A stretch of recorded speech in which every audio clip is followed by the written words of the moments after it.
কি রে, হ্যাঁ ব্যস্ত দাঁড়িয়ে দাঁড়িয়ে গল্প করছিস? কি করবো, একটু মামির সাথে গল্প করছি। তাই হুম, করো গল্প, বলো। করো গল্প তোমরা কি। এই, ওই ঠাকুরের সাজানো হয়ে গেছিল। হ্যাঁ, আমরা যখন দেখলাম ঠাকুর সবে আসলো, আমরা সবাই গেছিলাম। তাও তুলছিল ঠাকুর। তুলছিল, হ্যাঁ। তাও বাকিটা সাজানো হয়নি। কত লোক এসেছিল না বলো?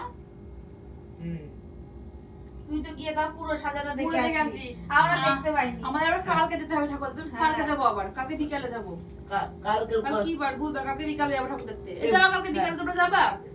হ্যাঁ, পরশুদিন খিচুড়ি খাওয়া আছে, যাব।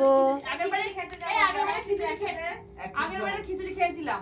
হ্যাঁ, মনে আছে দীপ নিয়ে এসেছিল, স্বাদ হেবি সুন্দর করে। ও তো টেবিলে বসে খেতে পারবে না, আমি ফানি যাব, প্রসাদ খেয়ে আসবো আর সিঁদুর জন্য নিয়ে। হ্যাঁ, তাহলেই হবে। বললেই দেয়। কোথায় খাওয়াচ্ছে বলো? ওই পরশুদিন খাওয়াবে পরশুদিন এই ওখানে। রাস্তাতেই খাওয়ায়, রাস্তার